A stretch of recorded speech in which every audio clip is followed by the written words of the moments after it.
اعوذ باللہ من الشیطان الرجیم، بسم اللہ الرحمن الرحیم۔ السلام علیکم بچوں، جیسے کہ ہم باب 2 میں ایمانیات اور عبادات میں ایمانیات کے بارے میں ہم پڑھ چکے ہیں۔ آج ہم صفحہ نمبر 13 میں عبادات کے بارے میں پڑھیں گے۔ صفحہ نمبر 13 کھولیں۔ اوکے، عبادت عربی زبان کے لفظ عبد سے نکلا ہے، جس کے معنی بندگی، اطاعت اور تعمیل حکم کے ہیں۔ اطاعت کہتے ہیں پیروی کرنا، اور تعمیل حکم کا مطلب ہے حکم ماننا۔ جبکہ اصطلاح میں کسی کی بالادستی اور برتری کو تسلیم کر کے اس کے مقابلے میں اپنی آزادی اور خود مختاری سے دستبردار ہونے، سرتابی و مزاحمت کو چھوڑ کر اس کے سامنے اپنی عاجزی و انکساری کے اظہار کرنے کو عبادت کہتے ہیں۔ دستبردار کہتے ہیں چھوڑ دینا۔ یہاں پر بچوں کہنے کا مطلب یہ ہے کہ مسلمان اپنی تمام ترخوشات کو چھوڑ کر اللہ تعالیٰ کے سامنے عاجزی و انکساری کے ساتھ جو عبادت کرتا ہے، بندگی کرتا ہے، اس کو عبادت کہتے ہیں۔ ٹھیک ہے، آگے دیکھیں۔ اسلام میں عبادت کا مفہوم یہ ہے کہ اللہ تعالیٰ کو اپنا الہ اور رب مان کر صرف اس کی پرستش و بندگی اور اطاعت کی جائے۔ تکلیف اور مصیبت کے وقت اللہ تعالیٰ ہی سے مدد مانگی جائے۔ الہ کا مطلب ہے ایک ماننا، پرستش کہتے ہیں عبادت کو۔ بچوں، اپنے رب کو ایک ماننا اور صرف اسی کی عبادت کرنا ہم تمام مسلمانوں کا فرض ہے، کیونکہ وہی عبادت کے لائق ہے، وہ ہمیشہ سے ہے اور ہمیشہ رہے گا۔ اور مسلمان جب بھی مصیبت میں ہو، تکلیف میں ہو، چاہے وہ خوشی میں ہو، چاہے وہ غمی میں ہو، مسلمان کو چاہیے کہ وہ ہر وقت اللہ تعالیٰ ہی سے مدد مانگے، کیونکہ وہی مدد کرنے والی ذات ہے، اس کے سوا اور کوئی نہیں۔ ٹھیک ہے، آگے دیکھیں۔ اللہ تعالیٰ کی نعمتوں اور مہربانیوں کا اعتراف کرتے ہوئے دل و جان اور شوق و محبت سے اس کے ہر حکم کی تعمیل نبی کریم صلی اللہ علیہ وآلہ وسلم کے بتائے ہوئے طریقوں کے مطابق کی جائے۔ اعتراف کہتے ہیں قبول کرنا۔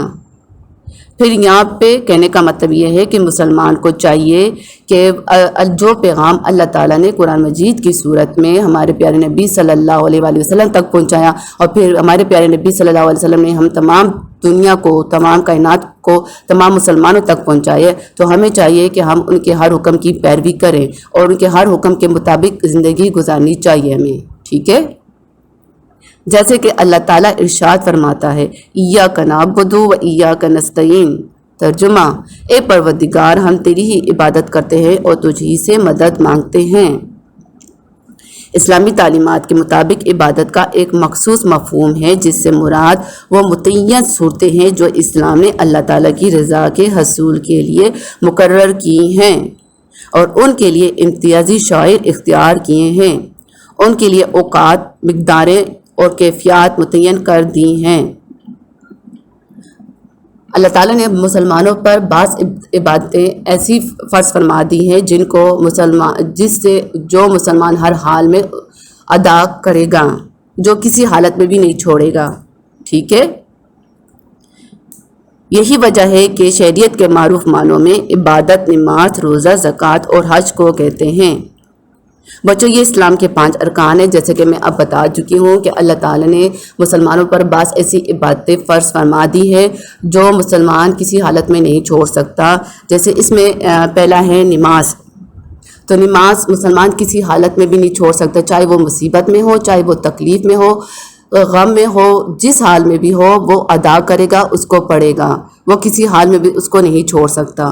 روزہ بھی اسی طرح فرض ہے۔ ہاں، روزے میں یہاں پہ گنجائش ہے کہ اگر مسلمان بہت زیادہ بیمار ہو اور اس کو رکھنے کی طاقت نہ ہو تو وہ اس حال میں روزہ نہیں رکھ سکتا۔ ہاں، سفر کی بھی حالت میں مسلمان روزہ نہیں رکھ سکتا، اگر طاقت ہے تو وہ رکھ سکتا ہے۔ ٹھیک ہے، اس طرح زکوٰۃ۔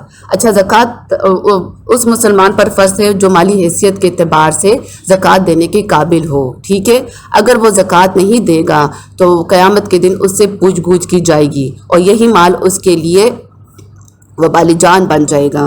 اور اسی طرح حج بھی ہے۔ حج بھی ان مسلمانوں پر فرض ہے جو استطاعت رکھتے ہیں۔ ٹھیک ہے، اور جو استطاعت کے باوجود بھی حج ادا نہیں کرتے تو ان کا بھی قیامت کے دن ان سے حساب کتاب لیا جائے گا۔